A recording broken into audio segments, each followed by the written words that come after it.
మనం ఇప్పుడు ఒక ప్రత్యేకమైన ప్రదేశంలో ఉన్నాం. సప్త నదుల సంగమం. ఎక్కడ ప్రపంచంలో ఎక్కడ సప్త నదుల సంగమం లేదు. అది మన యొక్క తెలుగు రాష్ట్రాలైనటువంటి ఆంధ్ర, తెలంగాణ రెండు రాష్ట్రాల మధ్య సరిహద్దులో ఉంది.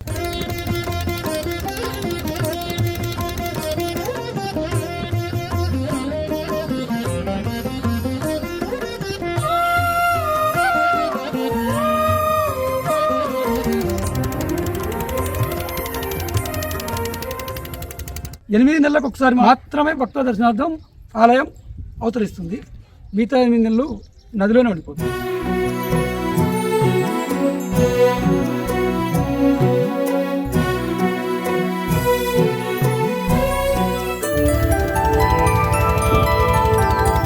ధర్మరాజు వేప చెట్టు వృక్షంతో శివలింగాన్ని ప్రతిష్ఠించిండు. 1000 సంవత్సరాల నుంచి నీళ్ళల్లో మునుగుతూ కొద్ది రోజులు భక్తులకు దర్శనమిస్తూ 1000 సంవత్సరాలు గడిచినప్పటికీ చెక్కు చెదరకుండా అలాగే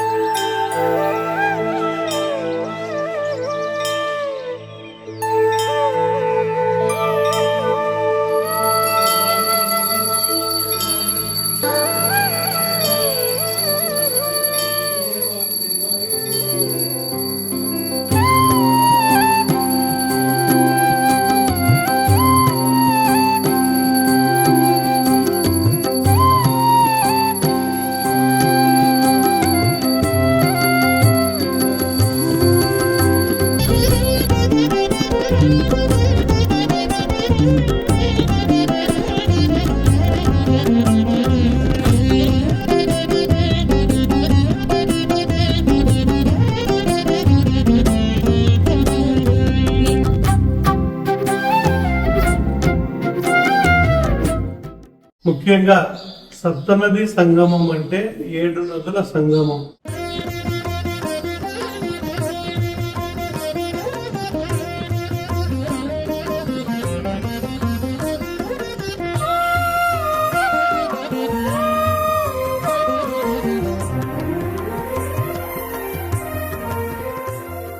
టెంపుల్ దేవస్థానం కూడా ఓపెన్ అయ్యి మేము అందరం చూసినందుకు మా అందరికీ జీవితం ధన్యమైందని మేము భావిస్తున్నాము.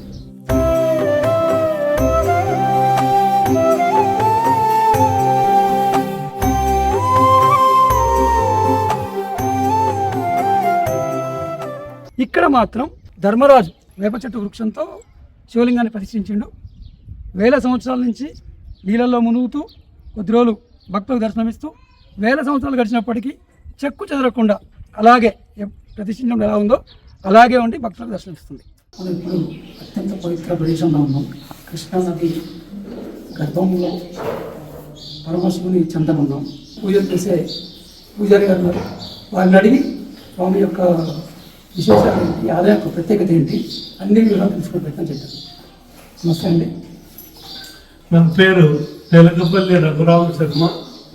సప్తనది సంగమ క్షేత్ర పురోహితులు, సప్తనది సంగమేశ్వర స్వామి ఆలయ ప్రధాన అర్చకులు. ముఖ్యంగా సప్తనది సంగమం అంటే 7 నదుల సంగమం. కృష్ణావేణి, మలాపహారిణి, భీమరతి, ఈ 4 నదులు ఆల్మట్టి డ్యామ్ పైన మహాబలేశ్వరం దగ్గర నుంచి ప్రారంభమై పండరీపురం దగ్గర కొన్ని నదులు ప్రారంభమై 4 నదులు ఆల్మట్టి డ్యామ్, నారాయణపూర్, జూరాల, బీచ్పల్లి మీదుగా సంగమేశ్వరం చేరుకుంటాయి. ఇక్కడ తుంగభద్రా నది శృంగేరి దగ్గర ప్రారంభమై హంపి పుణ్యక్షేత్రము, మంత్రాలయము, అలంపురం చేరుకునేటప్పటికి షన్నది సంగమం అవుతుంది. భవనాశిని నది అహోబిళంలో పుట్టి అది తూర్పున పుట్టి పడమరగా ప్రవహిస్తూ సంగమేశ్వరంలో తూర్పు నుంచి పడమరగా ప్రవహిస్తూ ఇక్కడ కలవడంతో సప్తనదుల సంగమం అయింది. సప్తనది సంగమం అనేది భారతదేశంలో ఎక్కడా లేదు.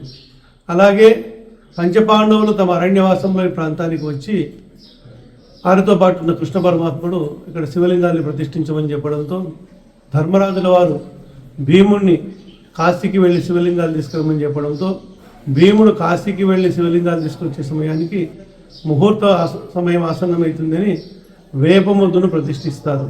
ద్వాపర యుగంలో ప్రతిష్ఠింపబడిన శివలింగమే ఈ సంగమేశ్వర స్వామి శివలింగం.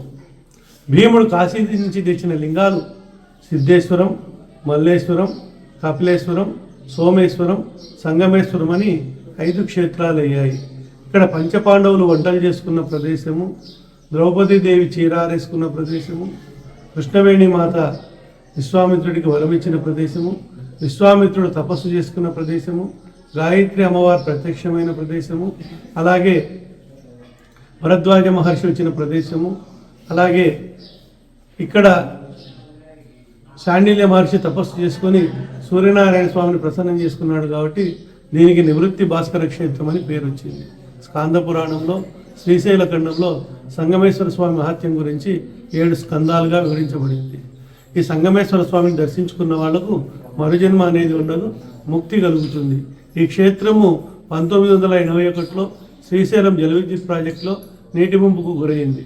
2003 సంవత్సరం ఆలయం బయటపడి ప్రతి సంవత్సరం అమర్నాథ్, బద్రీనాథ్, కేదార్నాథ్లుగా ప్రకృతిలో లీనమై స్వామి దర్శనం ఇవ్వడం జరుగుతుంది. తిరిగి మళ్ళీ ఆలయము జూలై 3వ వారంలో 4వ వారంలో ఆలయం నీళ్లలో మునిగిపోవడం జరుగుతుంది. ఇంకోటి ఏమంటే ఏకాదశి ముందా ఏరు ముందా అని చెప్పి తొలి ఏకాదశికి ఆలయం మునిగిపోవడం జరుగుతుంది. ముఖ్యంగా ఇక్కడ ఏమంటే ఉగాది నుంచి స్వామివారి దర్శనం ఇవ్వడం జరుగుతుంది. ఒకసారి శివరాత్రి ముందు కానీ శివరాత్రి అయిన తర్వాత కానీ బయటపడడం జరుగుతుంది. కార్తీక మాసంలో అనేక మంది భక్తులు ఇక్కడికి వస్తారు.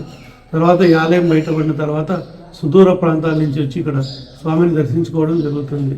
అలాగే కృష్ణానది, గోదావరి నది, గంగా నది, దైవిక నదులు 3 ప్రవహిస్తూ ఎక్కడైతే ఉంటాయో అక్కడ ముక్తి కలుగుతుంది. కృష్ణానదీ తీరంలో ఉన్న ఈ సంగమేశ్వర క్షేత్రాన్ని అందరూ తప్పక దర్శించండి, తరించండి. అయితే ఈ అద్భుతమైనటువంటి ఆలయాన్ని ఈ భక్తులు తండోపతండాలో వివిధ ప్రాంతాల నుంచి వస్తున్నారు. ప్రస్తుతం హైదరాబాద్ నుంచి సీనియర్ సిటిజన్ అంతా వాళ్ళ బ్యాచ్ ఫ్రెండ్స్ అంతా కలిసేసి గ్రూప్గా సమూహంగా వచ్చారు. అయితే ఈ యొక్క భగవంతుని దర్శించుకున్నారు. వారి అనుభవం ఏంటో ఇప్పుడు వారిని అని తెలుసుకుంటారు. చేద్దాం. నమస్తే సార్. నమస్తే అండి. మేము హైదరాబాద్ కొక్కట్పల్లి హౌసింగ్ బోర్డ్ లోదా మెరిడియన్ నుంచి వచ్చామండి.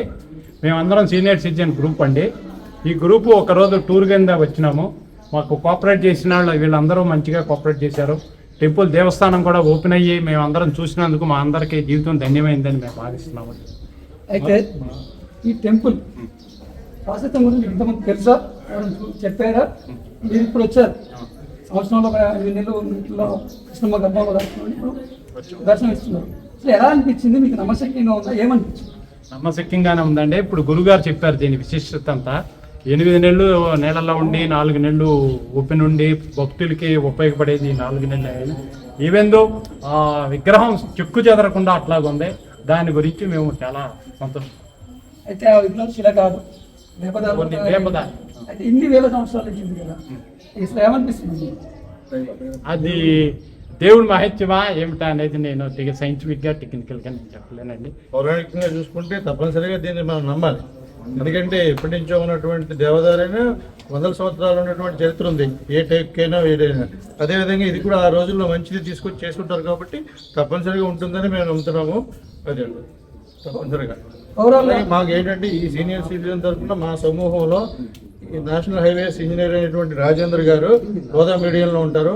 ఆయన ప్రోద్బలంతో మా సీనియర్ సిటిజన్ అందరినీ కూడా సోమశిల ప్రాజెక్ట్ చూపించడానికి తీసుకొచ్చి ఆ సందర్భంలో మా అదృష్టం కొద్ది ఈ రోజే ఈ దేవాలయం ఓపెన్ కావడం, మేము దర్శించుకోవడం చాలా ఆనందంగా ఉంది. ఆయన పెట్టినటువంటి ఈ ప్రోగ్రాము చాలా సక్సెస్ఫుల్గా జరిగింది. ఆ సందర్భంగా మీరు కూడా వచ్చినందుకు మా ధన్యవాదాలు. ఈ అరుదైన ఆలయానికి తెలంగాణ, ఆంధ్ర రాష్ట్రాల నుంచే కాకుండా ఇతర రాష్ట్రాల నుంచి కూడా భక్తులు తండోపతండాలు తరలి వస్తున్నారు. ఈ అవకాశం మళ్ళీ రాదు. సంవత్సరంలో ఒక 2 నెలలు 3 నెలలు ఎండాకాలంలో మాత్రమే వస్తుంది కాబట్టి ఇప్పుడు మనతో పాటు కర్ణాటక రాష్ట్రం నుంచి వచ్చిన భక్తులు ఉన్నారు. వారి యొక్క అనుభవం ఏంటిది, ఇంతకుముందు వచ్చారా ఏంటి ఒకసారి తెలుసుకునే ప్రయత్నం చేద్దాం. ఈ యొక్క టెంపుల్ గురించి ఇంతకుముందు విన్నారా, చెప్పారా? దగ్గర వాళ్ళు వస్తే వాళ్ళు చెప్తే తెలిసింది. తర్వాత యూట్యూబ్లో సెర్చ్ చేసి దాని గురించి తెలుసుకుని వచ్చాము. ఎలా అనిపిస్తుంది మేడం ఈ టెంపుల్ ఒక 8 నెలలు అలా నీళ్ళల్లో ఉంది? వండర్ అనిపించిందండి. యాక్చువల్లీ చెప్పాలంటే నీటిలో మునిగిపోతే అంత నాచు పట్టేసి అలా ఉంటుంది కదా, కానీ అక్కడ స్మెల్ కానీ నాచు కానీ ఏమీ లేదు. కానీ లోపలికి వెళ్ళి దేవుడిని టచ్ చేసినప్పుడు ఆ ఫీలింగ్, ఆ వైబ్ వేరేగానే ఉంది. సో నాకైతే చాలా హ్యాపీ అనిపించింది. అంటే ఎక్కడ లేని విధంగా ఈ టెంపుల్లో వేపదారుతో వేప చెట్టు అద్దుతో శివలింగం అనేది చాలా ప్రత్యేకత ఇక్కడ. మీరు ఆ శివలింగం టచ్ చేసినప్పుడు ఎలా అనిపించింది? ఇన్ని వేల సంవత్సరాల నుంచి ఆ యొక్క చెట్టు శివలింగం గురించి చెప్పండి. చెట్టులాగా అనిపించలేదండి, యాక్చువల్లీ శిలలాగే అనిపించింది.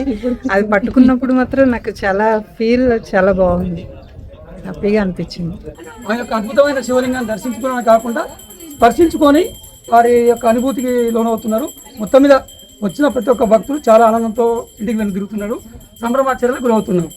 ఈ యొక్క విశిష్టమైనటువంటి ఆలయాన్ని దర్శించుకోవడానికి కర్నూలు సిటీ నుంచి మెడికల్ స్టూడెంట్ వచ్చారు. వారి యొక్క అనుభవం ఏంటి, వాళ్ళు ఎలా ఫీల్ అవుతున్నారో అని తెలుసుకున్నారు. అండ్ ఇక్కడ ఈ గుడి అనేది 6 months వాటర్లో 6 months బయట ఉంటుంది అని చెప్పారు, అని చెప్పి చూసేదానికి వచ్చామండి. ఎలా అనిపిస్తుంది? ఇప్పటి వరకు ఇక్కడ మనం నిల్చున్న ప్రాంతం మొత్తం నీటితో కప్పేసి ఉంది. ఈ కృష్ణానది గర్భంలో శివాలయం దాచుకుని ఉండడం, తర్వాత భక్తుల కోసం సంవత్సరానికి 2-3 నెలలు ఇలా దర్శనం ఇవ్వడం, ఇంతటి మహత్ అద్భుత ఆలయం, ఇటువంటి శివలింగం దర్శనం మీకు ఎలా అనిపిస్తుంది? మేము మామూలుగా బయట వాళ్ళు చెప్పినప్పుడు ముందుగా నమ్మలేదు, మేము ఇక్కడికి వచ్చి చూసినప్పుడు అది నిజమే అని మాకు కూడా అనిపిస్తుంది. ఆలయం ఎలా అనిపిస్తుంది? ఆలయంలో ఉన్నటువంటి శివలింగం అత్యంత విశిష్టమైనది, ఎక్కడ ప్రపంచంలో ఎక్కడ లేనటువంటిది వేపదారుతుంది, అంటే వేప చెట్టు చేసే శివలింగంగా చెట్టు చెప్తున్నారు. మీరు ఎప్పుడు అటువంటి శివలింగం చూసినట్టుకోవచ్చు. ఆ శివలింగాన్ని చూస్తే ఎలా అనిపించింది? అంటే అది నిజమే, అది ఫస్ట్ మేము చూసినప్పుడు నిజమా కాదా అనిపించింది. ఎట్లా అంటే ఒక వేప ముద్దతో తయారైన శివలింగము అలా నీటిలో ఉండడము అనేది ఫస్ట్ ఆశ్చర్యం. అంటే అంటే అలా నీళ్ళల్లో ఉండే మొద్దు తడిచిపోయి అలా వెళ్ళిపోద్ది కదా, కాకపోతే ఇక్కడ అలా ఉండడం అనేది విశిష్టతనే అండి. ఇక్కడ అయితే శివుడి యొక్క అనుగ్రహంతో మహిమతో వేల సంవత్సరాల నుంచి వేపదారు శివలింగం అవడం అలా స్థిరంగా ఉండి దర్శనమిస్తున్నట్టు. ఓవరాల్గా మీకు ఏమనిపించింది? మీరు మీతో మీ తోటి స్టూడెంట్స్ కానీ పేరెంట్స్ కానీ ఇంకా భక్తులు కానీ ఏం చెప్పాల్సింది? అంటే ఇక్కడ మంచి వాతావరణం ఉంది, మంచిగా దేవుని దర్శనం చేసుకోవచ్చు. మన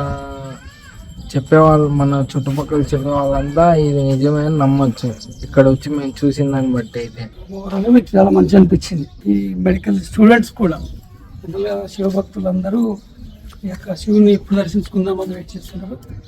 స్టూడెంట్స్ కూడా తీరిక సమయం చూసుకొని వచ్చేసి ఆ యొక్క రేర్గా దర్శనం లభించే శివుని దర్శించుకుని వెళ్తున్నారు. ఇది ఇక్కడి విశిష్టత. సంగమేశ్వరం నుంచి నాగేంద్ర చాచి.